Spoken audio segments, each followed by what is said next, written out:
Good evening from the Thomas and Mack Center at the University of Nevada, Las Vegas. I'm Chris Wallace of Fox News, and I welcome you to the third and final of the 2016 presidential debates between Secretary of State Hillary Clinton and Donald J. Trump. This debate is sponsored by the Commission on Presidential Debates. The commission has designed the format, 6 roughly 15-minute segments with 2-minute answers to the first question, then open discussion for the rest of each segment. Both campaigns have agreed to those rules. For the record, I decided the topics and the questions in each topic. None of those questions has been shared with the commission or the two candidates.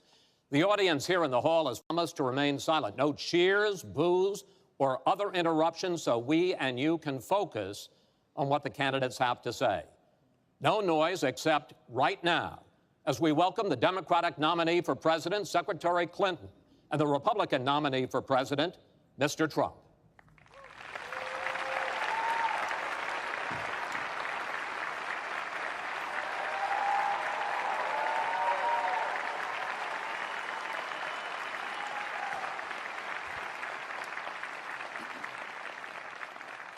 Secretary Clinton, Mr. Trump, welcome. Let's get right to it. The first topic is the Supreme Court. You both talked briefly about the court in the last debate, but I want to drill down on this because the next president will almost certainly have at least one appointment and likely or possibly 2 or 3 appointments, which means that you will, in effect, determine the balance of the court for what could be the next quarter century. First of all, where do you want to see the court take the country? And secondly, what's your view on how the Constitution should be interpreted? Do the founders' words mean what they say, or is it a living document to be applied flexibly according to changing circumstances? In this segment, Secretary Clinton, you go first. You have 2 minutes. Thank you very much, Chris, and thanks to UNLV for hosting us. You know, I think when we talk about the Supreme Court, it really raises the central issue in this election. Namely, what kind of country are we going to be? What kind of opportunities will we provide for our citizens? What kind of rights will Americans have? And I feel strongly that the Supreme Court needs to stand on the side of the American people, not on the side of the powerful, corporations, and the wealthy. For me, that means that we need a Supreme Court that will stand up on behalf of women's rights, on behalf of the rights of the LGBT community, that will stand up and say no to Citizens United, a decision that has undermined the election system in our country because of the way it permits dark, unaccountable money to come into our electoral system. I have major disagreements with my opponent about these issues and others that will be before the Supreme Court. But I feel that at this point in our country's history, it is important that we not reverse marriage equality, that we not reverse Roe v. Wade, that we stand up against Citizens United, we stand up for the rights of people in the workplace, that we stand up and basically say the Supreme Court should represent all of us. That's how I see the court, and the kind of people that I would be looking to nominate to the court would be in the great tradition of standing up to the powerful, standing up on behalf of our rights as Americans. And I look forward to having that opportunity. I would hope that the Senate would do its job and confirm the nominee that President Obama has sent to them. That's the way the Constitution fundamentally should operate. The president nominates, and then the Senate advises and consents or not, but they go forward with the process. Secretary Clinton, thank you. Mr. Trump, same question. Where do you want to see the court take the country, and how do you believe the Constitution should be interpreted? Well, first of all, it's great to be with you, and thank you, everybody. The Supreme Court, it's what it's all about. Our country is it's just so imperative that we have the right justices. Something happened recently where Justice Ginsburg made some very, very inappropriate statements toward me and toward a tremendous number of people, many, many millions of people that I represent. And she was forced to apologize, and apologize she did. But these were statements that should never, ever have been made. We need a Supreme Court that, in my opinion, is going to uphold the Second Amendment and all amendments, but the Second Amendment, which is under absolute siege. I believe if my opponent should win this race, which I truly don't think will happen, we will have a Second Amendment which will be a very, very small replica of what it is right now. But I feel that it's absolutely important that we uphold because of the fact that it is under such trauma. I feel that the justices that I am going to appoint, and I've named 20 of them, the justices that I'm going to appoint will be pro-life. They will have a conservative bent. They will be protecting the Second Amendment. They are great scholars in all cases, and they're people of tremendous respect. They will interpret the Constitution the way the founders wanted it interpreted, and I believe that's very, very important. I don't think we should have justices appointed that decide what they want to hear. It's all about the Constitution and so important, the Constitution the way it was meant to be. And those are the people that I will appoint.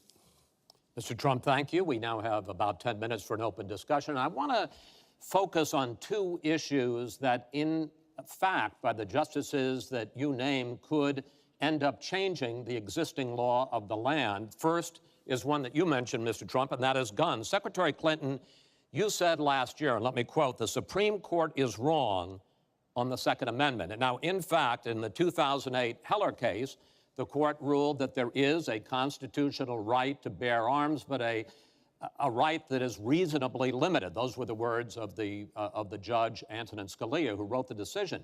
What's wrong with that? Well, first of all, I support the Second Amendment. I lived in Arkansas for 18 wonderful years. I represented upstate New York. I understand and respect the tradition of gun ownership. It goes back to the founding of our country. But I also believe that there can be and must be reasonable regulation. Because I support the Second Amendment doesn't mean that I want people who shouldn't have guns to be able to threaten you, kill you or members of your family. And so when I think about what we need to do, we have 33,000 people a year who die from guns. I think we need comprehensive background checks, need to close the online loophole, close the gun show loophole. There's other matters that I think are sensible, that are the kind of reforms that would make a difference, that are not in any way conflicting with the Second Amendment. You mentioned the Heller decision, and what I was saying that you referenced, Chris, was that I disagreed with the way the court applied the Second Amendment in that case, because what the District of Columbia was trying to do was to protect toddlers from guns. And so they wanted people with guns to safely store them. And the court didn't accept that reasonable regulation, but they've accepted many others. So I see no conflict between saving people's lives and defending the Second Amendment. Let me bring Mr. Trump in here. The Bipartisan Open Debate Coalition got millions of votes on questions to ask here, and this was, in fact, one of the top questions that they got. How will you ensure the Second Amendment is protected? You just heard Secretary Clinton's answer. Does she persuade you that while you may disagree on regulation, that in fact she supports a Second Amendment right to bear arms? Well, the D.C. versus Heller decision was very strongly, and she was extremely angry about it. I watched. I mean, she was very, very angry when upheld. And Justice Scalia was so involved, and it was a well-crafted decision. But Hillary was extremely upset, extremely angry, and people that believe in the Second Amendment and believe in it very strongly were very upset with what she had to say. Well, let me bring in Secretary Clinton. Were you extremely upset? Well, I was upset because, unfortunately, dozens of toddlers injure themselves, even kill people with guns, because, unfortunately, not everyone who has loaded guns in their homes takes appropriate precautions. But there's no doubt that I respect the Second Amendment, that I also believe there's an individual right to bear arms. That is not in conflict with sensible, common sense regulation. And You know, look, I understand that Donald's been strongly supported by the NRA. The gun lobby's on his side. They're running millions of dollars of ads against me. And I regret that, because what I would like to see is for people to come together and say, of course, we're going to protect and defend the Second Amendment, but we're going to do it in a way that tries to save some of these 33,000 lives that we lose every year. Let me bring Mr. Trump back into that, because, in fact, you oppose any limits on assault weapons, any limits on high-capacity magazines. You support a national right-to-carry law. Why, sir? Well, let me just tell you before we go any further, in Chicago, which has the toughest gun laws in the United States, probably you could say by far, they have more gun violence than any other city. So we have the toughest laws, and you have tremendous gun violence. I am a very strong supporter of the Second Amendment, and I don't know if Hillary was saying it in a sarcastic manner, but I'm very proud to have the endorsement of the NRA, and it's the earliest endorsement they've ever given to anybody who ran for president. So I'm very honored by all of that. We are going to appoint justices. This is the best way to help the Second Amendment. We are going to appoint justices that will feel very strongly about the Second Amendment, that will not do damage to the Second Amendment. Well, let's pick up on another issue which divides you and the justices that whoever ends up winning this election appoints could have a dramatic effect there, and that's the issue of abortion. Right. Mr. Trump, you're pro-life, but I want to ask you specifically, do you want the court, including the justices that you will name, to overturn Roe v. Wade, which includes, in fact, states a woman's right to abortion? Well, if that would happen, because I am pro-life and I will be appointing pro-life judges, I would think that that will go back to the individual states. But I'm asking you specifically, would you If like they to... overturned it, it'll go back to the states. But what I'm asking you, sir, is do you want to see the court overturn? You just said you want to see the court protect the Second Amendment. Do you want to see the court overturn Roe Well, v. if Wade? we put another 2 or perhaps 3 justices on, that's really what's going to be, will happen. And that'll happen automatically, in my opinion, because I am putting pro-life justices on the court. I will say this, it will go back to the states, and the states will then make a determination. Secretary Clinton? Well, I strongly support Roe v. Wade, which guarantees a constitutional right to a woman to make the most intimate, most difficult in many cases, decisions about her health care that one can imagine. And in this case, it's not only about Roe v. Wade. It is about what's happening right now in America. So many states are putting very stringent regulations on women that block them from exercising that choice, to the extent that they are defunding Planned Parenthood, which, of course, provides all kinds of cancer screenings and other benefits for women in our country.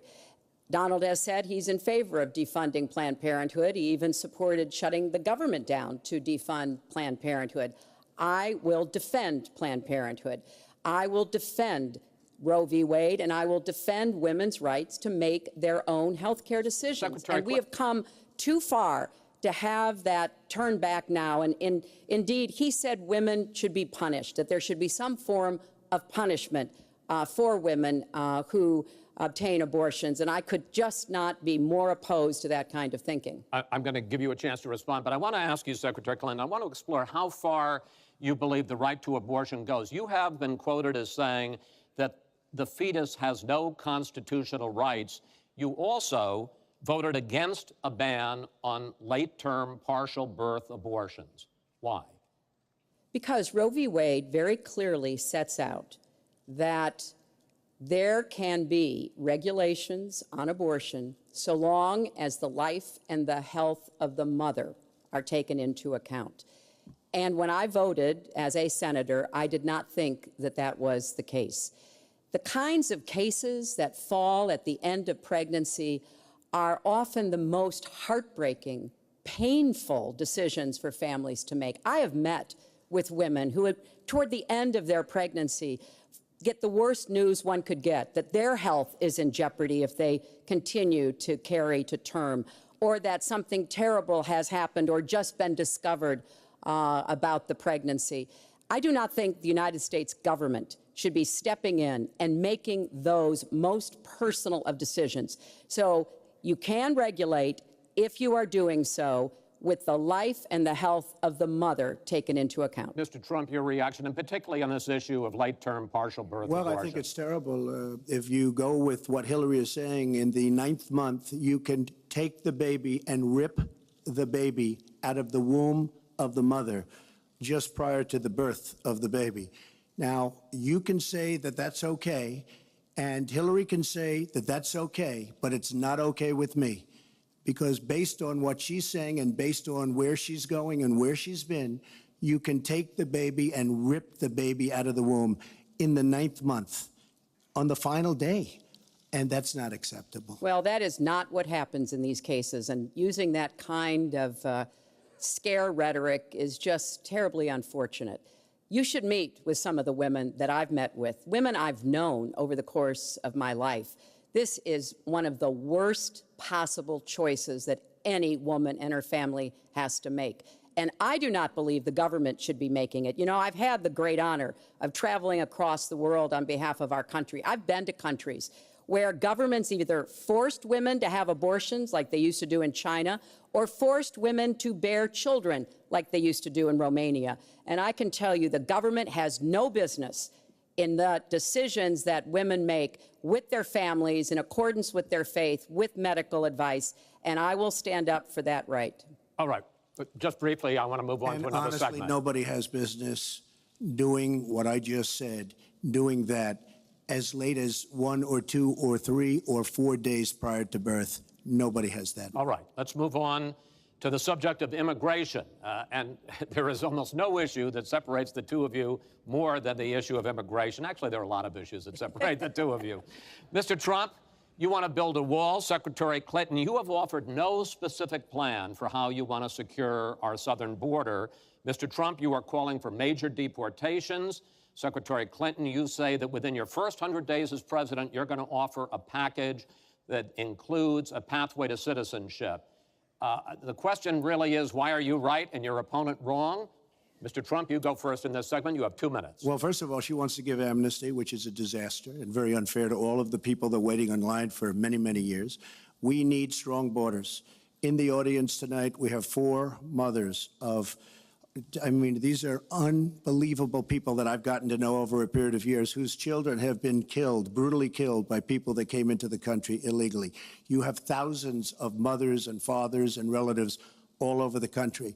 They're coming in illegally. Drugs are pouring in through the border. We have no country if we have no border. Hillary wants to give amnesty. She wants to have open borders. The border secure, as you know, the Border Patrol agents, 16,500 plus ICE last week endorsed me. First time they've ever endorsed a candidate.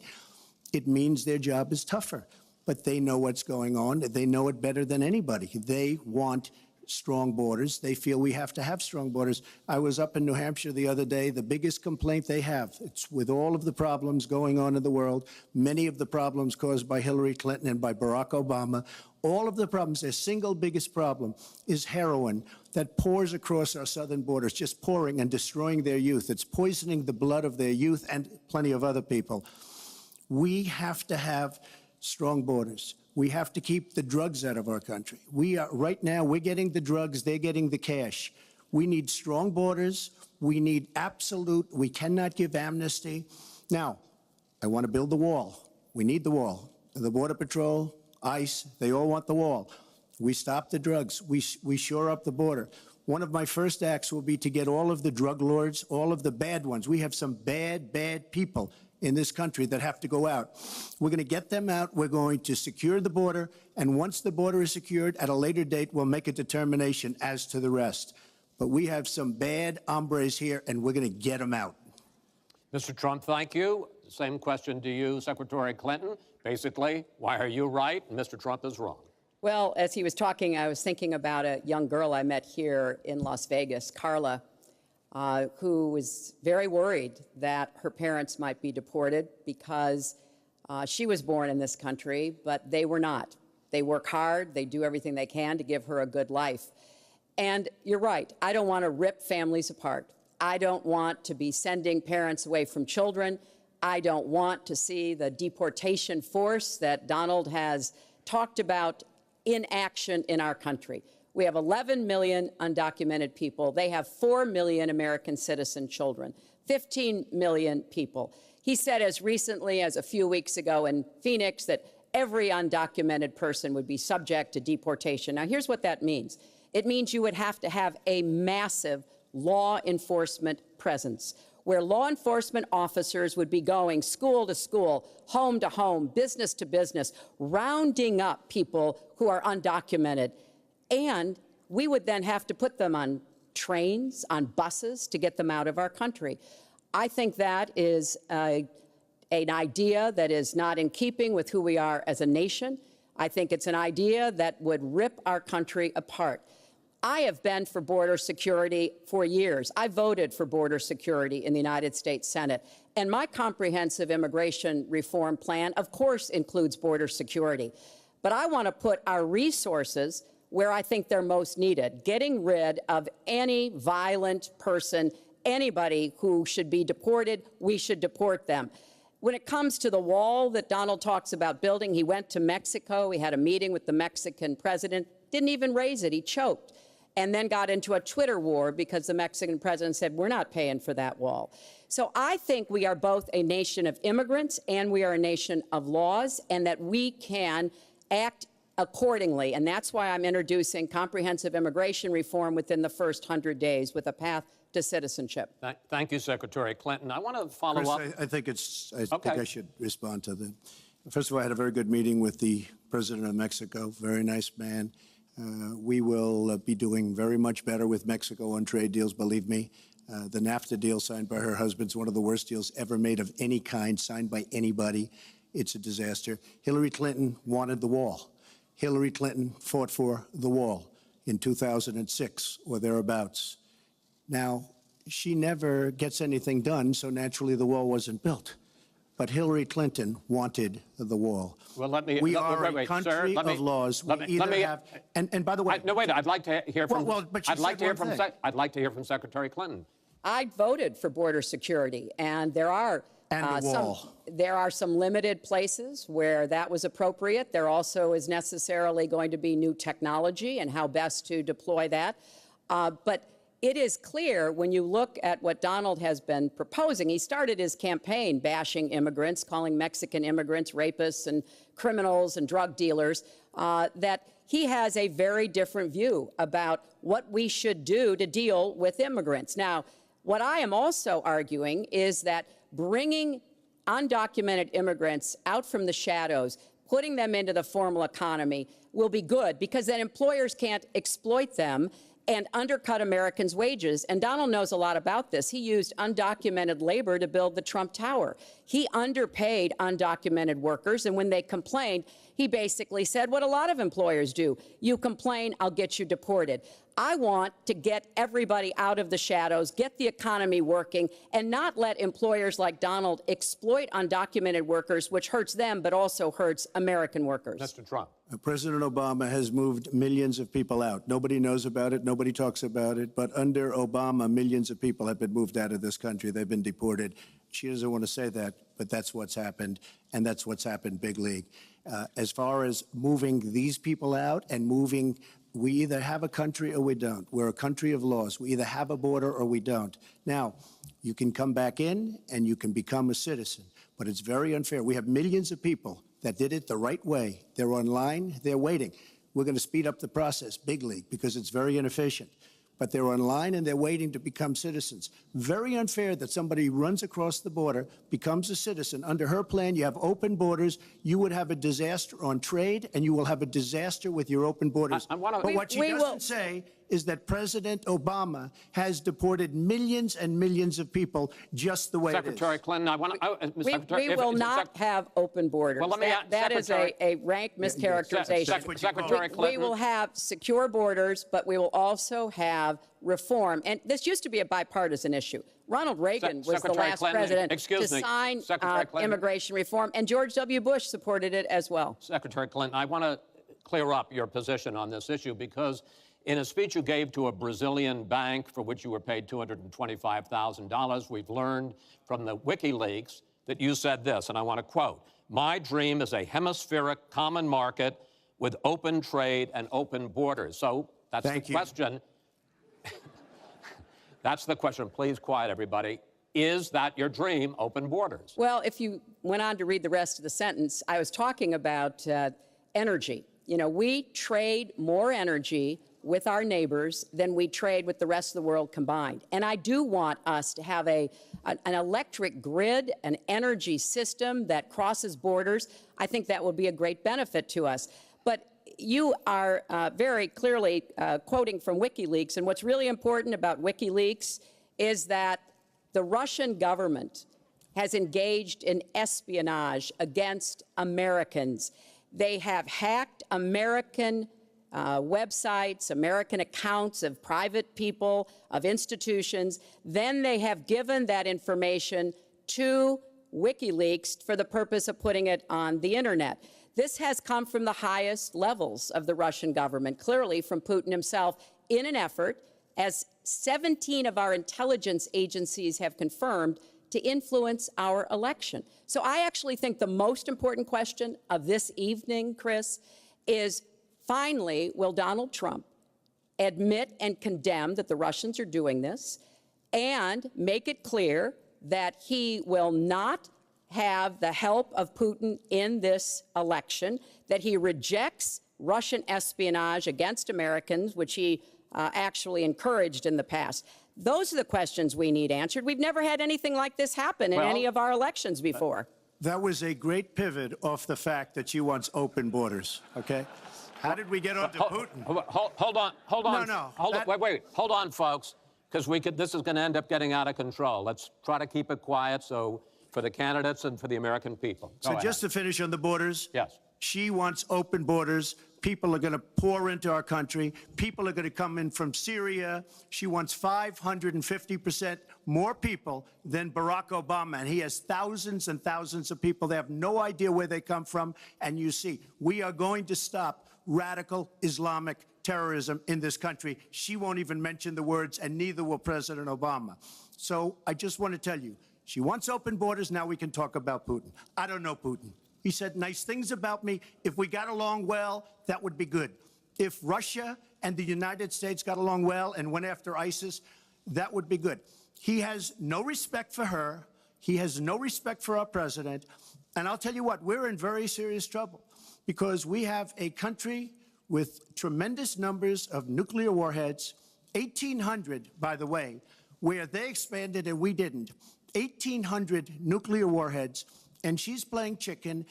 Look, Putin, from everything I see, has no respect for this person. Well, that's because he'd rather have a puppet as president of the United States. No puppet. And it's pretty clear. You're the puppet. It's pretty clear you won't admit No, you're that the the puppet. Russians have engaged in cyber attacks against the United States of America, that you encouraged espionage against our people, that you are willing to spout the Putin line, sign up for his wish list, break up NATO, do whatever he wants to do, and that you continue to get help from him because he has a very clear favorite in this race. So I think that this is such an unprecedented situation. We've never had a foreign government trying to interfere in our election. We have 17 intelligence agencies, civilian and military, who have all concluded that these espionage attacks, these cyber attacks, come from the highest levels of the Kremlin, and they are designed to influence our election. I find that deeply disturbing, Secretary and Clinton, I think it's She time has no you idea take a whether it's stand, Russia, because China, or anybody else. I am not quoting She has myself. no idea. I am quoting Hillary, you 17. have no idea. 17 intelligence. Do you doubt 17 Our military country has and no idea. civilian agencies? Well, Yeah, I he'd doubt rather it. I doubt believe it. Vladimir Putin than the military and civilian intelligence professionals who are sworn to protect us. I find that just absolutely She Mr. doesn't Trump, like Mr. Trump. Putin because Putin Mr. has outsmarted her at every Mr. step Trump, of the way. I- Excuse me. Mr. Putin has Mr. Trump, outsmarted her in Mr. Syria. Trump, I'm He's not a outsmarted plant her here. every step of the way. I do get to ask some questions. Yes, and that's I would fine. like to ask you this direct question. The top national security officials of this country do believe that Russia has been behind these hacks. Even if you don't know for sure whether they are, do you condemn any interference by Russia in the American election? By Russia or anybody else. You condemn their interference? Of course I condemn. Of course I can. I don't know Putin. I have I'm no not idea. asking you. I'm asking I you, do never you met condemn? Putin. This is not my best friend. But if the United States got along with Russia, wouldn't be so bad. Let me tell you, Putin has outsmarted her and Obama at every single step of the way, whether it's Syria, no, you name it, missiles. Take a look at the startup that they signed. The Russians have said, according to many, many reports, I can't believe they allowed us to do this. They create warheads and we can't. The Russians can't believe it. She has been outsmarted by Putin, and all you have to do is look at the Middle East. They've taken over. We've spent $6 trillion. They've taken over the Middle East. She has been outsmarted and outplayed worse than anybody I've ever seen in any government whatsoever. We're a long way away from immigration, but I'm going to let you finish this topic. Well, You got about 45 seconds. Yeah, And she always will be. I find it ironic that he's raising nuclear weapons. This is a person who has been very cavalier, even casual, about the use of nuclear weapons. He's advocated more countries getting them, Japan, Korea, even Saudi Arabia. He's said, well, if we have them, why don't we use them, which I think is terrifying. But here's the deal. The bottom line on nuclear weapons is that when the president gives the order, it must be followed. There's about 4 minutes between the order being given and the people responsible for launching nuclear weapons to do so. And that's why 10 people who have had that awesome responsibility have come out and in an unprecedented way said they would not trust Donald Trump with the nuclear codes or to have his finger on the nuclear button. I have 200 generals and admirals, 21 endorsing me, 21 Congressional Medal of Honor recipients. As far as Japan and other countries, we are being ripped off by everybody in the world. We're defending other countries. We are spending a fortune doing it. They have the bargain of the century. All I said is we have to renegotiate these agreements because our country cannot afford to defend Saudi Arabia, Japan, Germany, South Korea, and many other places. We cannot continue to afford. She took that as saying nuclear weapons.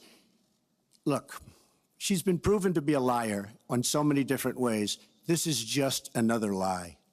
Well, I'm just quoting you when There's you were no asked quote. about You're not going to find a quote from me. Nuclear competition in Asia. You said, you know, go ahead, enjoy yourselves, folks. That kind And defend of language, yourselves. And defend yourselves. I didn't say nuclear. And defend yourself. The United States has kept the peace through our alliances. Donald wants to tear up our alliances. I think it makes the world safer, and frankly, it makes the United States safer. I would work with our allies in Asia, in Europe, in the Middle East, and elsewhere. That's the only way we're going to be able to keep the peace. We are going to move on to the next topic, which is the economy, and I hope we handle that as well as we did immigration. You also have very different ideas about how to get the economy growing faster. Secretary Clinton, in your plan, government plays a big role. You see more government spending, more entitlements, more tax credits, more tax penalties. Mr. Trump, you want to get government out with lower taxes and less regulation. Yes. We're going to drill down into this a little bit more, but in this overview, please explain to me why you believe that your plan will create more jobs and growth for this country and your opponent's plan will not. In this round, you go first, Secretary Clinton. Well, I think when the middle class thrives, America thrives. And so my plan is based on growing the economy, giving middle class families many more opportunities. I want us to have the biggest jobs program since World War II, jobs in infrastructure and advanced manufacturing. I think we can compete with high-wage countries, and I believe we should. New jobs and clean energy, not only to fight climate change, which is a serious problem, but to create new opportunities and new businesses. I want us to do more to help small business. That's where 2/3 of the new jobs are going to come from. I want us to raise the national minimum wage because people who live in poverty should not, who work full-time should not still be in poverty. And I sure do want to make sure women get equal pay for the work we do. I feel strongly that we have to have an education system that starts with preschool and goes through college. That's why I want more technical education in high schools and in community colleges, real apprenticeships to prepare young people for the jobs of the future. I want to make college debt-free, and for families making less than $125,000, you will not get a tuition bill from a public college or university if the plan that I worked on with Bernie Sanders is enacted. And we're going to work hard to make sure that it is, because we are going to go where the money is. Most of the gains in the last years since the Great Recession have gone to the very top. So we are going to have the wealthy pay their fair share. We're going to have corporations make a contribution greater than they are now to our country. That is a plan that has been analyzed by independent experts, which said that it could produce 10 million new jobs. By contrast, Donald's plan has been analyzed to conclude it might lose 3.5 million jobs. Why? Because his whole plan is to cut taxes, to give the biggest tax breaks ever to the wealthy and to corporations, adding $20 trillion to our debt and causing the kind of dislocation that we have seen before, because it truly will be trickle-down economics on steroids. So the plan I have, I think, will actually produce greater opportunities. The plan he has will cost us jobs and possibly lead to another Great Recession. Secretary, thank you. Mr. Trump, why will your plan create more jobs and growth than Secretary Clinton? Well, first of all, before I start on my plan, her plan is going to raise taxes and even double your taxes. Her tax plan is a disaster. And she can say all she wants about college tuition, and I'm a big proponent. We're going to do a lot of things for college tuition, but the rest of the public's going to be paying for it. We will have a massive, massive tax increase under Hillary Clinton's plan. But I'd like to start off where we left, because when I said Japan and Germany, and I'm not to single them out, but South Korea, these are very rich, powerful countries. Saudi Arabia, nothing but money. We protect Saudi Arabia. Why aren't they paying? She immediately, when she heard this, I questioned it. And I questioned NATO. Why aren't the NATO questions? Why aren't they paying? Because they weren't paying. Since I did this was a year ago, all of a sudden they're paying. And I've been given a lot of credit for it. All of a sudden they're starting to pay up. They have to pay up. We're protecting people. They have to pay up. And I'm a big fan of NATO, but they have to pay up. She comes out and said, we love our allies. We think our allies are great. Well, it's awfully hard to get them to pay up when you have somebody saying, we think how great they are. We have to tell Japan in a very nice way. We have to tell Germany, all of these countries, South Korea, we have to say, you have to help us out. We have, during his regime, during President Obama's regime, we've doubled our national debt. We're up to $20 trillion. So my plan, we're going to renegotiate trade deals. We're going to have a lot of free trade. We're going to have free trade, more free trade than we have right now. But we have horrible deals. Our jobs are being taken out by the deal that her husband signed, NAFTA, one of the worst deals ever. Our jobs are being sucked out of our economy. You look at all of the places that I just left. You go to Pennsylvania, you go to Ohio, you go to Florida, you go to any of them. You go upstate New York. Our jobs have fled to Mexico and other places. We're bringing our jobs back. I am going to renegotiate NAFTA. And if I can't make a great deal, then we're going to terminate NAFTA and we're going to create new deals. We're going to have trade, but we're going to terminate it. We're going to make a great trade deal. And if we can't, we're going to do it. We're going to go a separate way, because it has been a disaster. We are going to cut taxes massively. We're going to cut business taxes massively. They're going to start hiring people. We're going to bring the $2.5 trillion that's offshore back into the country. We are going to start the engine rolling again, because right now our country is dying at 1% GDP. Well, let me translate that if I can, Chris, because you can't. The fact is he's going to advocate for the largest tax cuts we've ever seen, 3 times more than the tax cuts under the Bush administration. I have said repeatedly throughout this campaign, I will not raise taxes on anyone making $250,000 or less. I also will not add a penny to the debt. I have costed out what I'm going to do. He will, through his massive tax cuts, add $20 trillion to the debt. Well, he mentioned the debt. We know how to get control of the debt. When my husband was president, we went from a $300 billion deficit to a $200 billion surplus, and we were actually on the path to eliminating the national debt. When President Obama came into office, he inherited the worst economic disaster since the Great Depression. He has cut the deficit by 2/3. So, yes, one of the ways you go after the debt, one of the ways you create jobs is by investing in people. So I do have investments in new jobs, investments in education, skill training, and the opportunities for people to get ahead and stay ahead. That's the kind of approach Secretary, that will work.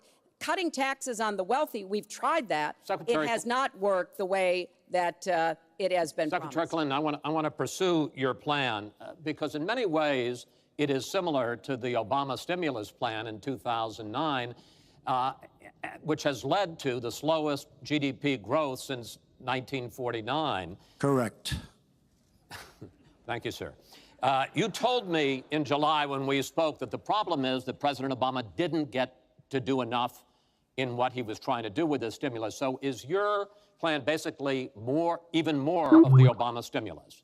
Well, it's a combination, Chris. And let me say that when you inherit the level of economic catastrophe that President Obama inherited, it was a real touch-and-go situation. I was in the Senate before I became Secretary of State. I've never seen people as physically distraught as the Bush administration team was because of what was happening to the economy. I personally believe that the steps that President Obama took saved the economy. He doesn't get the credit he deserves for taking some very hard positions. But it was a terrible recession. So now we've dug ourselves out of it. We're standing, but we're not yet running. So what I am proposing is that we invest from the middle out and the ground up, not the top down. That is not going to work. That's why what I have put forward doesn't add a penny to the debt, but it is the kind of approach that will enable more people to take those new jobs, higher paying jobs. We're beginning to see some increase in incomes, and we certainly have had a long string of increasing jobs. We've got to do more to get the whole economy moving, and that's what I believe I will be able to do. Mr. Trump, even conservative economists who have looked at your plan say that the numbers don't add up, that your idea, and you've talked about 25 million jobs created, 4% Over a 10-year period. growth, is unrealistic. And they say, you talk a lot about growing the energy industry, they say with oil prices as low as they are right now, that's unrealistic as well. Your response? So I just left some high representatives of India. They're growing at 8%. China is growing at 7%, and that for them is a catastrophically low number. We are growing. Our last report came out, and it's right around the 1% level, and I think it's going down. Last week, as you know, at the end of last week, they came out with an anemic jobs report, a terrible jobs report. In fact, I said, is that the last jobs report before the election? Because if it is, I should win easily. It was so bad. The report was so bad. Look, our country is stagnant. We've lost our jobs. We've lost our businesses. We're not making things anymore, relatively speaking. Our product is pouring in from China, pouring in from Vietnam, pouring in from all over the world. I've visited so many communities. This has been such an incredible education for me, Chris.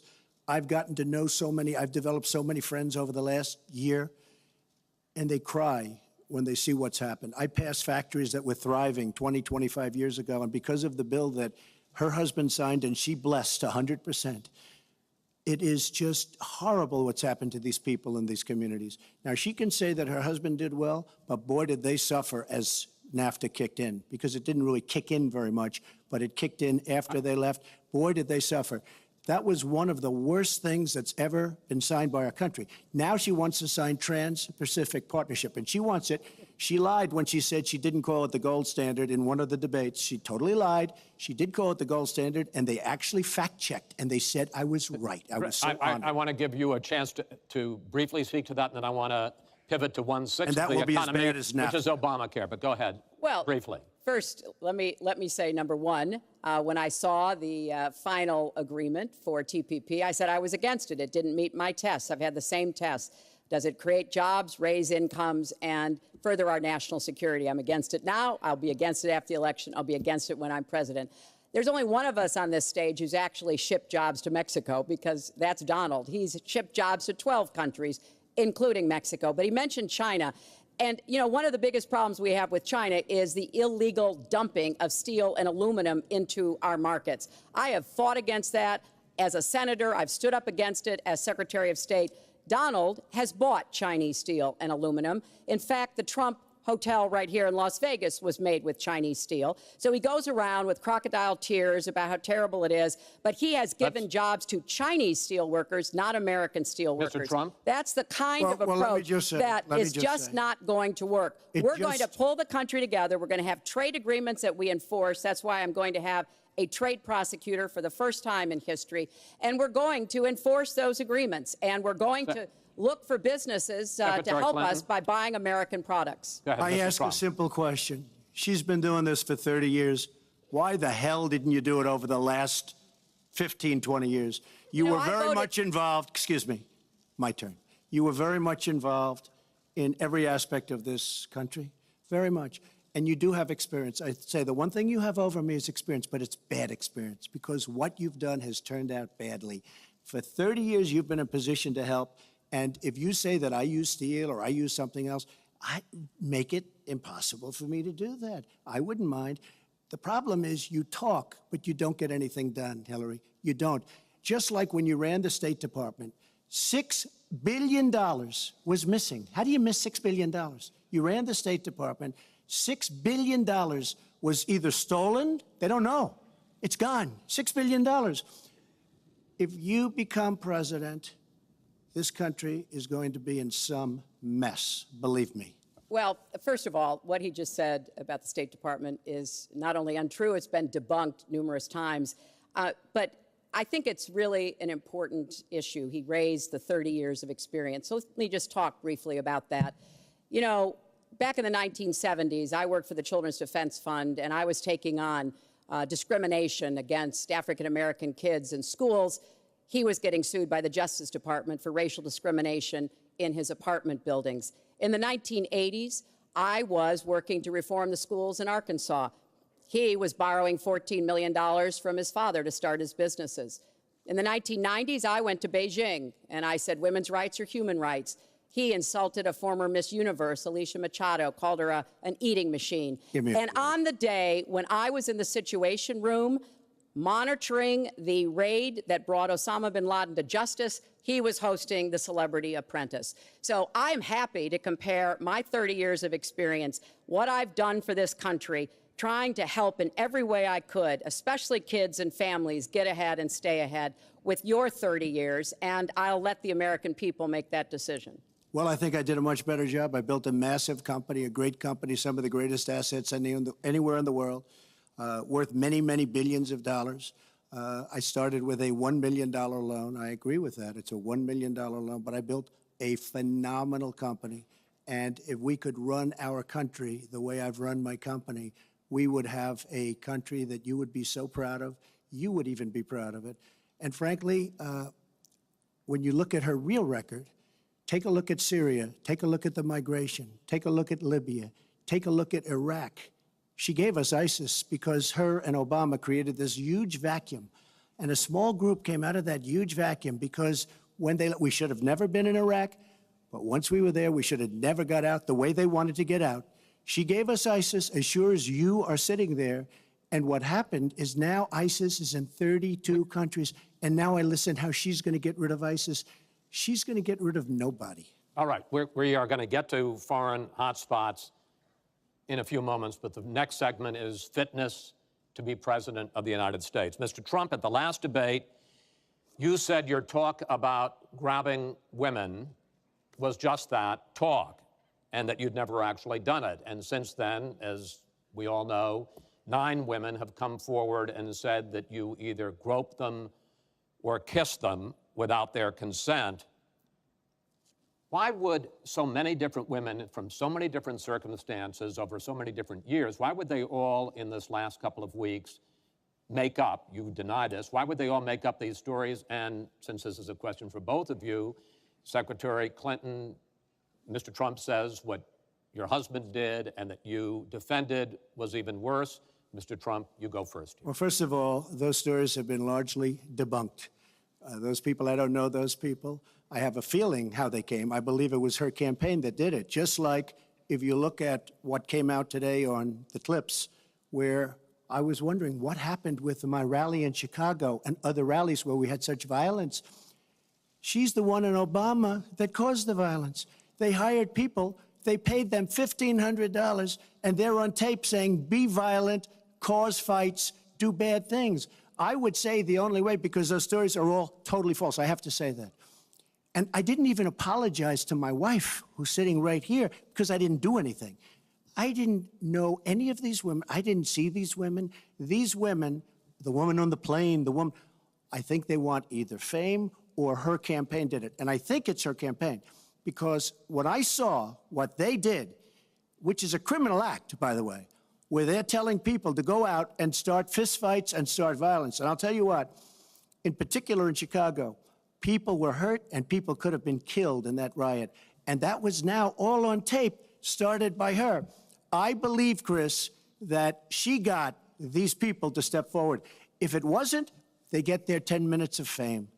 But they were all totally, it was all fiction. It was lies and it was fiction. Well, Secretary Clinton. at the last debate, we heard Donald talking about what he did to women. And after that, a number of women have come forward saying that's exactly what he did to them. Now, what was his response? Well, he held a number of big rallies where he said that he could not possibly have done those things to those women because they were not attractive enough for I did not them say to be that. assaulted. I did not say that. In fact, he went on to say, Her 2 minutes, sir, her 2 minutes. But did not say that. It's her 2 minutes. he went on to say, look at her. I don't think so. About another woman, he said, that wouldn't be my first choice. He attacked the woman reporter writing the story, called her disgusting, as he has called a number of women during this campaign. You know, Donald thinks belittling women makes him bigger. He goes after their dignity, their self-worth, and I don't think there is a woman anywhere who doesn't know what that feels like. So we now know what Donald thinks and what he says and how he acts toward women. That's who Donald is. I think it's really up to all of us to demonstrate who we are and who our country is, and to stand up and be very clear about what we expect from our next president, how we want to bring our country together, where we don't want to have the kind of pitting of people one against the other, where instead we celebrate our diversity, we lift people up, and we make our country even greater. America is great because America is good. And it really is up to all of us to make that true now and in the future, and particularly for our children and our grandchildren. Mr. Trump. Nobody has more respect for women than I do. Nobody. Nobody has more respect. Please, everybody. And frankly, those stories have been largely debunked. And I really want to just talk about something slightly different. She mentions this, which is all fiction, all fictionalized, probably or possibly started by her and her very sleazy campaign. But I will tell you, what isn't fictionalized are her emails, where she destroyed 33,000 emails criminally, after getting a subpoena from the United States Congress. What happened to the FBI? I don't know. We have a great general, 4-star general, today, you read it in all the papers, going to potentially serve 5 years in jail for lying to the FBI. One lie. She's lied hundreds of times to the people, to Congress, and to the FBI. He's going to probably go to jail. This is a 4-star general. And she gets away with it, and she can run for the presidency of the United States. That's really what you should be talking about, not fiction, where somebody wants fame or where they come out of her crooked campaign. Secretary Clinton. Well, every time Donald is pushed on something which is obviously uncomfortable, like what these women are saying, he immediately goes to denying responsibility. And it's not just about women. He never apologizes or says he's sorry for anything. So we know what he has said and what he's done to women. But he also went after a disabled reporter, mocked and mimicked him on Wrong. national television. He went after Mr. and Mrs. Khan, the parents of a young man who died serving our country, a Gold Star family because of their religion. He went after John McCain, a prisoner of war, said he prefers people who aren't captured. He went after a federal judge, born in Indiana, but who Donald said couldn't be trusted to try the fraud and racketeering case against Trump University because his parents were Mexican. So it's not one thing. This is a pattern of divisiveness, of a very dark and in many ways dangerous vision of our country, where he incites violence, where he applauds people who are pushing and pulling and punching at his rallies. That is not who America is. And I hope that as we move in the last weeks of this campaign, more and more people will understand what's at stake in this election. It really does come down to what kind of country we are going to have. So sad when she talks about violence at my rallies, and she caused the violence. It's on tape. During the last... The other things are false, but honestly, I'd love to talk about getting rid of ISIS, and I'd love to talk about other things. Okay. But those other charges, as she knows, are false. In this bucket about fitness to be president, there's been a lot of developments over the last 10 days since the last debate. I'd like to ask you about them. These are questions that the American people have. Secretary Clinton, during your 2009 Senate confirmation hearing, you promised to avoid even the appearance of a conflict of interest with your dealing with the Clinton Foundation while you were Secretary of State. But emails show that donors got special access to you. Those seeking grants for Haiti relief were considered separately from non-donors, and some of those donors got government contracts, taxpayer money. Can you really say that you kept your pledge to that Senate committee? And why isn't what happened and what went on between you and the Clinton Foundation, why isn't it what Mr. Trump calls pay to play? Well, everything I did as Secretary of State was in furtherance of our country's interests and our values. The State Department has said that. I think that's been proven. But I am happy. In fact, I'm thrilled to talk about the Clinton Foundation because it is a world-renowned charity. And I am so proud of the work that it does. You know, I could talk for the rest of the debate. I know I don't have the time to do that. But just briefly, the Clinton Foundation made it possible for 11 million people around the world with HIV/AIDS to afford treatment, and that's about half of all the people in the world who are getting treatment. In partnership with the American Health Association, we have made environments in schools healthier for kids, including healthier lunches. Respectfully, this is an open discussion. Well, it is an open discussion. I understand, and the specific question went to pay for play. Do you want to talk about that? But there is no evidence, but there is a lot of evidence about the very good work and it's a criminal enterprise, and so many people know it. It's a criminal enterprise. Saudi Arabia giving $25 million, Qatar, all of these countries. You talk about women and women's rights. So these are people that push gays off buildings. These are people that kill women and treat women horribly, and yet you take their money. So I'd like to ask you right now, why don't you give back the money that you've taken from certain countries that treat certain groups of people so horribly? Why don't you give back the money? I think it would be a great gesture, because she takes a tremendous amount of money, and you take a look at the people of Haiti. I was at a little Haiti the other day in Florida, and I want to tell you, they hate the Clintons, because what's happened in Haiti with the Clinton Foundation is a disgrace. And you know it, and they know it, and everybody knows Secretary it. Clinton. Well, very quickly, we at the Clinton Foundation spend 90% of all the money that is donated on behalf of programs of people around the world and in our own country. I'm very proud of that. We have the highest rating from the watchdogs that follow foundations. And I'd be happy to compare what we do with the Trump Foundation, which took money from other people and bought a 6-foot portrait of Donald. I mean, who does that? It just was astonishing. But when it comes to Haiti, Haiti is the poorest country in our hemisphere. The earthquake and the hurricanes, it has devastated Haiti. Bill and I have been involved in trying to help Haiti for many years. The Clinton Foundation raised $30 million to help Haiti after the catastrophic earthquake and all of the terrible problems the people there had.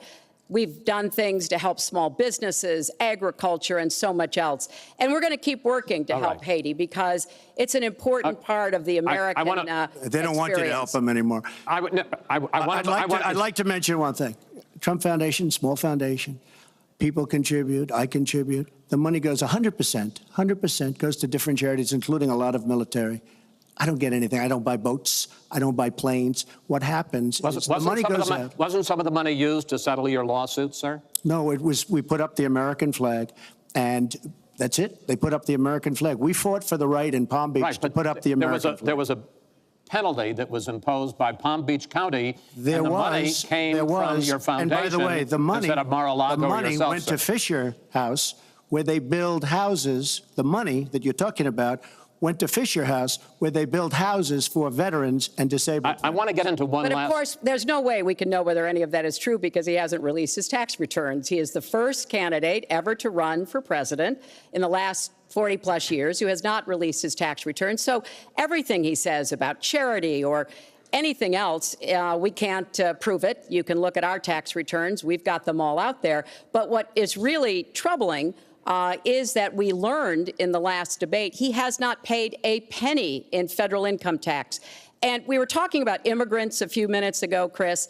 You know, half of all immigrants, undocumented immigrants in our country, actually pay federal income tax. So we have undocumented immigrants in America who are paying more federal income tax than a billionaire. I find that let me just tell you very astonishing. Simply, we're entitled, because of the laws that people like her pass, to take massive amounts of depreciation and other charges, and we do it. And all of her donors, just about all of them, I know Buffett took hundreds of millions of dollars, George Soros, took hundreds of millions of dollars. Let me just explain. All of her donors, most of her donors have done the same thing as I do. Okay. Well, and you know what she should have done? Folks, we heard and this. You know, Hillary, what you should have done? You should have changed the law when you were a United States Senator. If you don't like it. Yeah. Because your donors and your special interests are doing the same thing as I do, except even more so. Well, you should have changed the law, but you won't change the law because you take in so much money. I mean, I sat in my apartment today on a very beautiful hotel down the street, known as Trump. Made with Chinese steel. But I will tell you, I sat there watching ad after ad after ad, false ad, all paid for by your friends on Wall Street that gave so much money because they know you're going to protect them. And frankly, you should have changed the laws. Trump, if you don't like what I did, you should have changed the laws. Mr. Trump, I want to ask you about one last question in this topic. You have been warning at rallies recently that this election is rigged and that Hillary Clinton is in the process of trying to steal it from you. Your running mate, Governor Pence, pledged on Sunday that he and you, his words, will absolutely accept the result of this election. Today, your daughter Ivanka said the same thing. I want to ask you here on the stage tonight, do you make the same commitment that you will absolutely, sir, that you will absolutely accept the result of this election? I will look at it at the time. I'm not looking at anything now. I'll look at it at the time. What I've seen is so bad. First of all, the media is so dishonest and so corrupt, and the pile-on is so amazing. The New York Times actually wrote an article about it that they don't even care. It's so dishonest, and they've poisoned the minds of the voters. But unfortunately for them, I think the voters are seeing through it. I think they're going to see through it. We'll find out on November 8th, but I think they're going to see through it. But, sir, there's if you look, excuse me, Chris, if you look at your voter rolls, you will see millions of people that are registered to vote. Millions. This isn't coming from me. This is coming from Pew Report and other places. Millions of people that are registered to vote that shouldn't be registered to vote. So let me just give you one other thing. So I talk about the corrupt media. I talk about the millions of people. Tell you one other thing. She shouldn't be allowed to run. She's guilty of a very, very serious crime. She should not be allowed to run. And just in that respect, I say it's rigged because she should never, Chris, she should never have been allowed to run for the presidency based on what she did with emails and so many other things. But, sir, there is a tradition in this country. In fact, one of the prides of this country is the peaceful transition of power, and that no matter how hard fought a campaign is, that at the end of the campaign, that the loser concedes to the winner, not saying that you're necessarily going to be the loser or the winner, but that the loser concedes to the winner and that the country comes together in part for the good of the country. Are you saying you're not prepared now to commit to that principle? What I'm saying is that I will tell you at the time. I'll keep you in suspense. Well, okay? Chris, let me respond to that because that's horrifying. You know, every time Donald thinks things are not going in his direction, he claims whatever it is rigged against him. The FBI conducted a year-long investigation into my emails. They concluded there was no case. He said the FBI was rigged. He lost the Iowa caucus. He lost the Wisconsin primary. He said the Republican primary was rigged against him. Then Trump University gets sued for fraud and racketeering. He claims the court system and the federal judge is rigged against him. There was even a time when he didn't get an Emmy for his TV program 3 years in a row, and he started tweeting that the Emmys were rigged against him. Should have gotten it. This is a mindset. This is how Donald thinks. And it's funny, but it's also really troubling. Okay. You know, that is not the way our democracy works. We've been around for 240 years. We've had free and fair elections. We've accepted the outcomes when we may not have liked them. And that is what must be expected of anyone standing on a debate stage during a general election. You know, President Obama said the other day, when you're whining before the game is even finished, it just shows you're not up to doing the job. And let's be clear about what he is saying and what that means. He is denigrating, he's talking down our democracy. And I, for one, am appalled that somebody who is the nominee of one of our two major parties would take that kind of position. I think what the FBI did and what the Department of Justice did, including meeting with her husband, the Attorney General, in the back of an airplane on the tarmac in Arizona, I think it's disgraceful. I think it's a disgrace. All right. I think we've never had a situation so bad. Hold on, in this folks. country. This doesn't do any good for anyone. Let's please continue the debate, and let's move on to the subject of foreign hotspots. The Iraqi offensive to take back Mosul has begun. If they are successful in pushing ISIS out of that city and out of all of Iraq, the question then becomes, what happens the day after? And that's something that whoever of you ends up as president is going to have to confront. Will you put U.S. troops into that vacuum to make sure that ISIS doesn't come back or isn't replaced by something even worse? Secretary Clinton, you go first in this segment. You have 2 minutes. Well, I am encouraged that there is an effort led by the Iraqi army, supported by Kurdish forces, and also given the help and advice from the number of special forces and other Americans on the ground. But I will not support putting American soldiers into Iraq as an occupying force.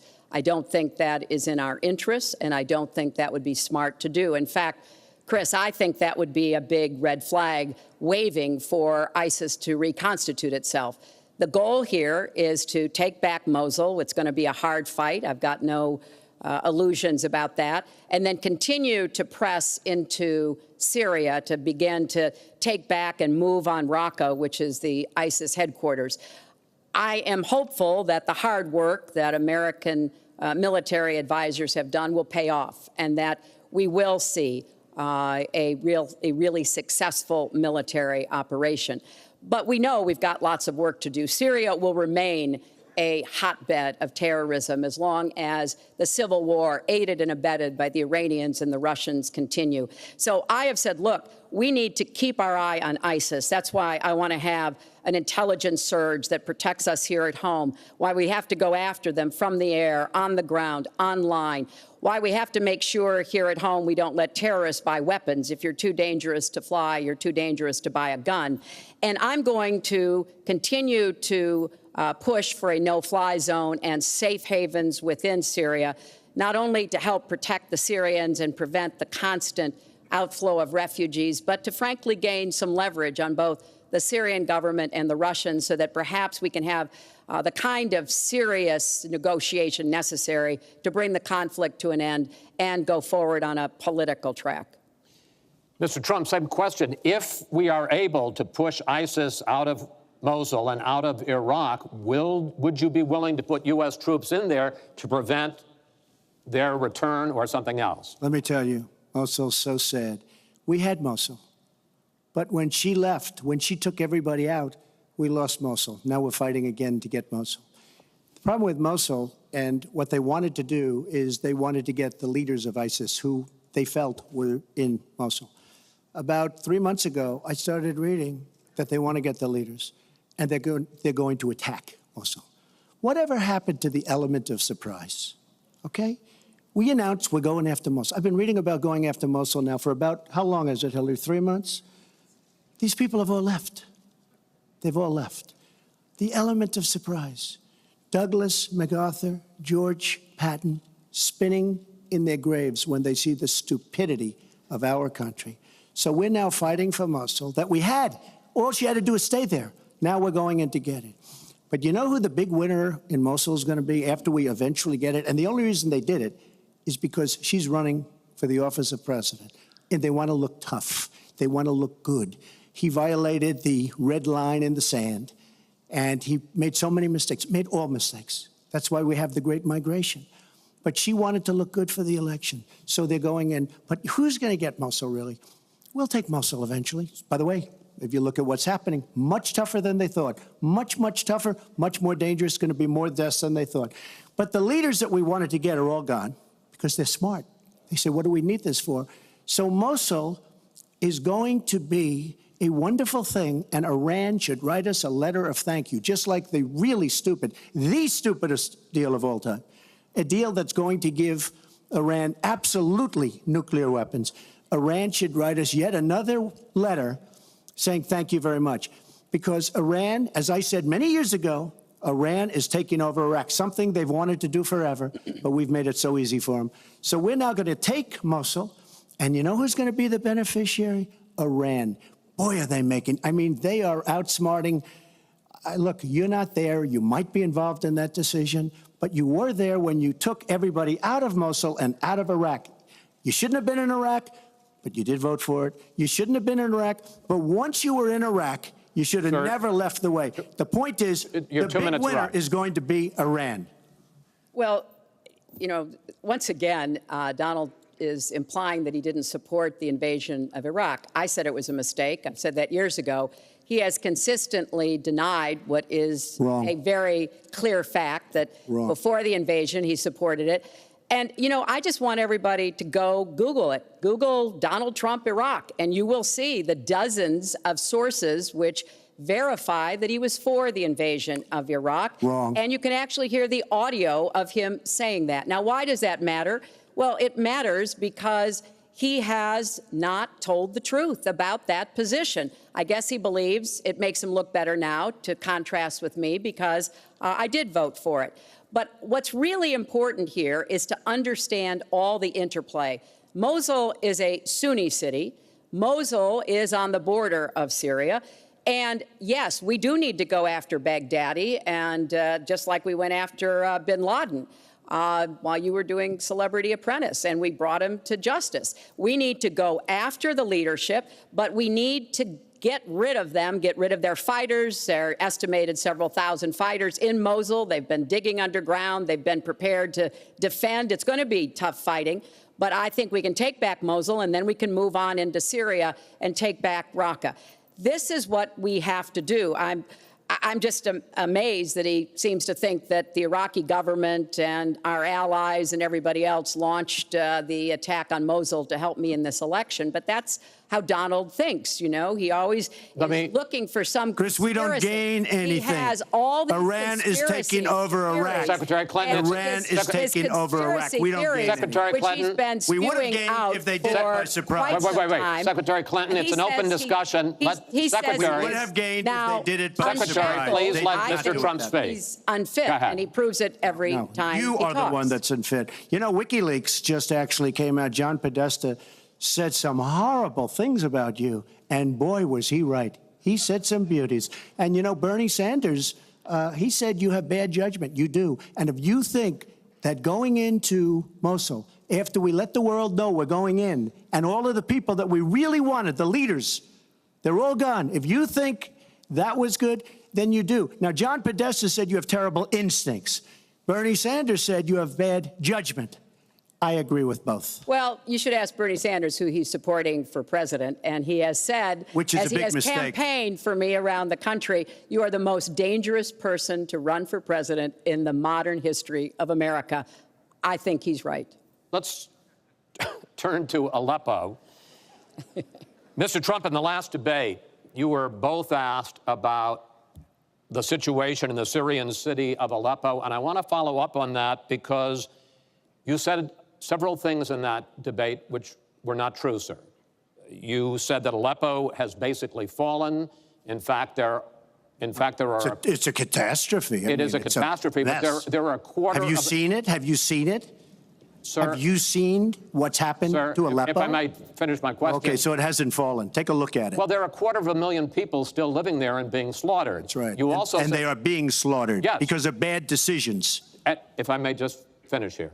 And you also said that that Syria and Russia are busy fighting ISIS. In fact, they have been the ones who've been bombing and shelling eastern Aleppo, and they just announced a humanitarian pause, in effect admitting that they have been bombing and shelling Aleppo. Would you like to clear that up, sir? Well, Aleppo is a disaster. It's a humanitarian nightmare, but it has fallen from any standpoint. I mean, what do you need, a signed document? Take a look at Aleppo. It is so sad when you see what's happened.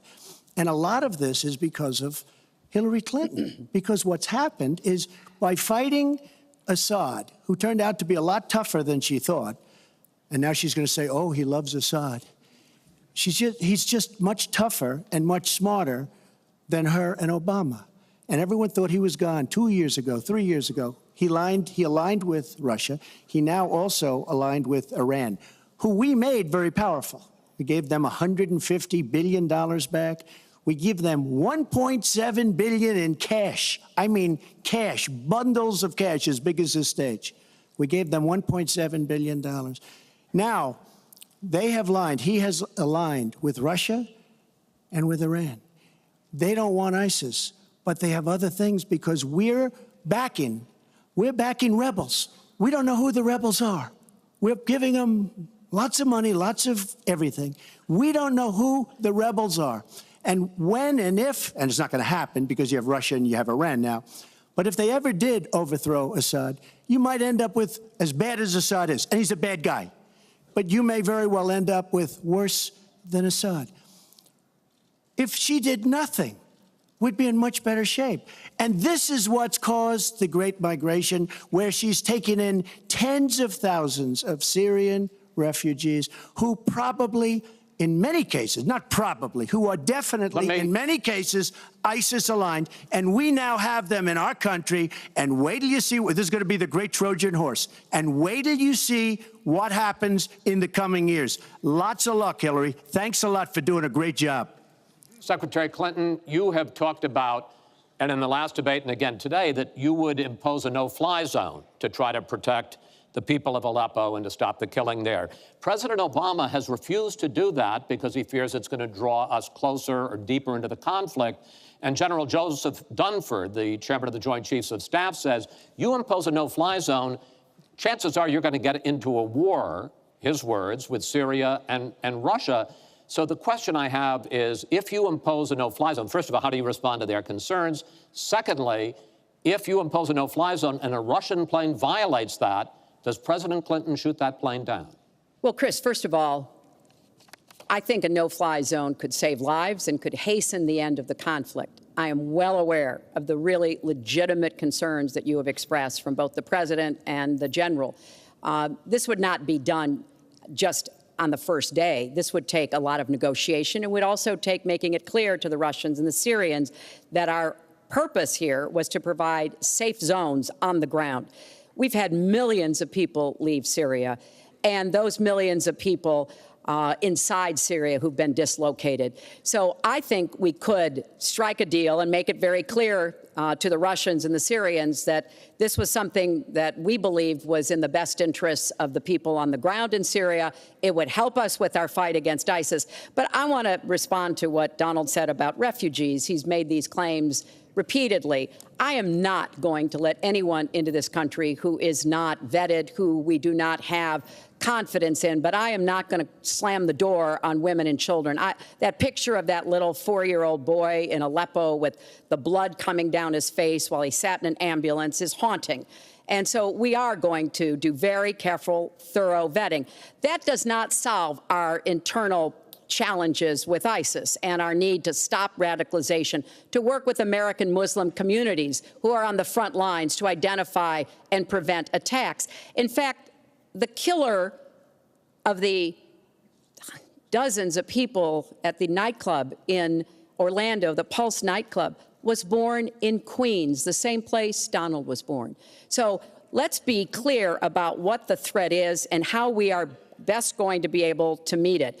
And yes, some of that threat emanates from over in Syria and Iraq, and we've got to keep fighting, and I will defeat ISIS. And some of it is we have to up our game and be much smarter here Folks, at home. I want to get into our final segment. But I just have to, it's so quick. ridiculous she will defeat ISIS. We should have never let ISIS happen in the first place. And right now they're in 32 countries. Okay. You should have never. Wait 1 second. They had a ceasefire 3 weeks ago. A ceasefire, United States, Russia, Syria. And during the ceasefire, Russia took over vast swatches of land. And then they said, we don't want the ceasefire anymore. We are so outplayed on missiles, on ceasefires. They are outplayed. Now, she wasn't there. I assume she had nothing to do with it. But our country is so outplayed by Putin and Assad and, by the way, and by Iran. Nobody can believe how stupid our leadership is. Mr. Trump, Secretary Clinton, no, we need to move on to our final segment, and that is the national debt, which has not been discussed until tonight. Our national debt as a share of the economy, our GDP, is now 77%. That's the highest since just after World War II. But the Nonpartisan Committee for a Responsible Federal Budget says, Secretary Clinton, under your plan, debt would rise to 86% of GDP over the next 10 years. Mr. Trump, under your plan, they say it would rise to 105% of GDP over the next 10 years. Question is, why are both of you ignoring this problem? Mr. Trump, you go first. Well, I say they're wrong because I'm going to create tremendous jobs. And we're bringing GDP from really 1%, which is what it is now. And if she got in, it'll be less than 0. But we're bringing it from 1% up to 4%. And I actually think we can go higher than 4%. I think you can go to 5 or 6%. And if we do, you don't have to bother asking your question because we have a tremendous machine. We will have created a tremendous economic machine once again. To do that, we're taking back jobs. We're not going to let our companies be raided by other countries where we lose all our jobs. We don't make our product anymore. It's very sad. But I'm going to create the kind of a country that we were from the standpoint of industry. We used to be there. We've given it up. We've become very, very sloppy. We've had people that are political hacks making the biggest deals in the world, bigger than companies. You take these big companies, these trade deals are far bigger than these companies. And yet we don't use our great leaders, many of whom back me and many of whom back Hillary, I must say. But we don't use those people. Those are the people, these are the greatest negotiators in the world. We have the greatest business people in the world. We have to use them to negotiate our trade deals. We use political hacks. We use people that get the position because they made a campaign contribution. And they're dealing with China and people that are very much smarter than they are. So we have to use our great people. But with that being said, we will create an economic machine, the likes of which we haven't seen in many decades. And people, Chris, will again go back to work, and they'll make a lot of money, and we'll have companies that will grow and expand and start from new. Secretary Clinton. Well, first, when I hear Donald talk like that and know that his slogan is "Make America Great Again," I wonder when he thought America was great. And before he rushes and says, before you and President Obama were there, I think it's important to recognize that he has been criticizing our government for decades. Back in 1987, he took out a $100,000 ad in the New York Times during the time when President Reagan was president, and basically said exactly what he just said now, that we were the laughing stock of the world. He was criticizing President Reagan. This is the way Donald thinks about himself, puts himself into, the middle and says, I alone can fix it, as he said on the convention stage. But if you look at the debt, which is the issue you asked about, Chris, I pay for everything I'm proposing. I do not add a penny to the national debt. I take that very seriously because I do think it's one of the issues we've got to come to grips with. So when I talk about how we're going to pay for education, how we're going to invest in infrastructure, how we're going to get the cost of prescription drugs down, and a lot of the other issues that people talk to me about all the time, I've made it very clear we are going where the money is. We are going to ask the wealthy and corporations to pay their fair share. And there is no evidence whatsoever that that will slow down or diminish our growth. In fact, I think just the opposite. We'll have what economists call middle-out growth. We've got to get back to rebuilding the middle class, the families of America. That's where growth will come from. That's why I want to invest in you. I want to invest in your family. And I think that's the smartest way to grow the economy, to make the economy fairer. And we just have a big disagreement about this. It may be because of our experiences. He started off with his dad as a millionaire. I started off with my dad as a small businessman. We've heard this before. I think it's, it's a difference that affects how we see the world and what we want to do with the economy. Time. Thank you, Hillary. Could I just respond? Well, no. Because sir, I did we're running out of disagree with time. Ronald Reagan very strongly on trade. I disagreed with him. We should have been much tougher on trade even then. I've been waiting for years. Nobody does it right. And frankly, now we're going to do it right. All right. The one last area I want to get into with you in this debate is the fact that the biggest driver of our debt is entitlements, which is 60% of all federal spending. Now, the Committee for Responsible Federal Budget has looked at both of your plans, and they say neither of you has a serious plan that is going to solve the fact that Medicare is going to run out of money in the 2020s, Social Security is going to run out of money in the 2030s, and at that time, recipients are going to take huge cuts in their benefits. So, in effect, the final question I want to ask you in this regard is, and let me start with you, Mr. Trump, would President Trump make a deal to save Medicare and Social Security that included both tax increases and benefit cuts, in effect, a grand bargain on entitlements? I'm cutting taxes. We're going to grow the economy. It's going to grow at a record rate. But that's not going to help on entitlements. It's going to totally help you. And one thing we have to do, repeal and replace the disaster known as Obamacare. It's destroying our country. It's destroying our businesses, our small business, and our big businesses. We have to repeal and replace Obamacare. You take a look at the kind of numbers that will cost us in the year 17. It is a disaster if we don't repeal and replace. Now, it's probably going to die of its own weight, but Obamacare has to go. The premiums are going up 60, 70, 80%. Next year, they're going to go up over 100%. And I'm really glad that the premiums have started. At least the people see what's happening, because she wants to keep Obamacare and she wants to make it even worse. And it can't get any worse. Bad health care at the most expensive price. We have to repeal and replace Obamacare. And Secretary Clinton, same question, because at this point, Social Security and Medicare are going to run out. The trust funds are going to run out of money. Will you, as president, will you consider a grand bargain, a deal that includes both tax increases and benefit cuts to try to save both programs? Well, Chris, I am on record as saying that we need to put more money into the Social Security Trust Fund. That's part of my commitment to raise taxes on the wealthy. My Social Security payroll contribution will go up, as will Donald's, assuming he can't figure out how to get out of it.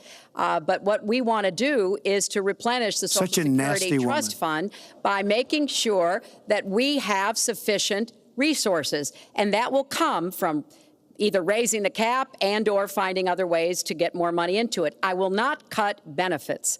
I want to enhance benefits for low-income workers and for women who have been disadvantaged by the current Social Security system. But what Donald is proposing with these massive tax cuts will result in a $20 trillion additional national debt. That will have dire consequences for Social Security and Medicare. And I'll say something about the Affordable Care Act, which he wants to repeal. The Affordable Care Act extended the solvency of the Medicare Trust Fund. So if he repeals it, our Medicare problem gets worse. What we need to do is go after the long-term health care drivers. We've got to get costs down, increase value, emphasize wellness. I have a plan for doing that, and I think that we will be able to get entitlement spending under control with more resources and smarter decisions. This is the final time, probably to both of your delight, that you're going to be on the stage together in this campaign. I would like to end it on a positive note. You had not agreed to closing statements, but it seems to me in a funny way that might make it more interesting because you haven't prepared closing statements. So I'd like you each to take it. We're going to put a clock up, a minute, as the final question in the final debate to tell the American people why they should elect you to be the next president. This is another new mini segment. Secretary Clinton, it's your turn to go first. Well, I would like to say to everyone watching tonight that I'm reaching out to all Americans, Democrats, Republicans, and independents, because we need everybody to help make our country what it should be, to grow the economy, to make it fairer, to make it work for everyone. We need your talents, your skills, your commitment, your energy, your ambition. You know, I've been privileged to see the presidency up close, and I know the awesome responsibility of protecting our country and the incredible opportunity of working to try to make life better for all of you. I have made the cause of children and families really my life's work. That's what my mission will be in the presidency. I will stand up for families against powerful interests, against corporations. I will do everything that I can to make sure that you have good jobs with rising incomes, that your kids have good educations from preschool through college. I hope you will give me a chance to serve as your president. Secretary Clinton, thank you. Mr. Trump? She's raising the money from the people she wants to control. Doesn't work that way. But when I started this campaign, I started it very strongly. It's called Make America Great Again. We're going to make America great. We have a depleted military. It has to be helped, has to be fixed. We have the greatest people on earth in our military. We don't take care of our veterans. We take care of illegal immigrants, people that come into the country illegally, better than we take care of our vets. That can't happen. Our policemen and women are disrespected. We need law and order, but we need justice, too. Our inner cities are a disaster. You get shot walking to the store. They have no education. They have no jobs. I will do more for African Americans and Latinos than she can ever do in 10 lifetimes. All she's done is talk to the African Americans and to the Latinos. But they get the vote, and then they come back. They say, we'll see you in 4 years. We are going to make America strong again, and we are going to make America great again, and it has to start now. We cannot take 4 more years of Barack Obama, and that's what you get when you get her. Thank you both. Secretary Clinton, hold on just a moment, folks. Secretary Clinton, Mr. Trump, I want to thank you both for participating in all 3 of these debates. That brings to an end this year's debate sponsored by the Commission on Presidential Debates. We want to thank the University of Nevada, Las Vegas, and its students for having us. Now the decision is up to you. While millions have already voted, Election Day, November 8th, is just 20 days away. One thing everyone here can agree on, we hope you will go vote.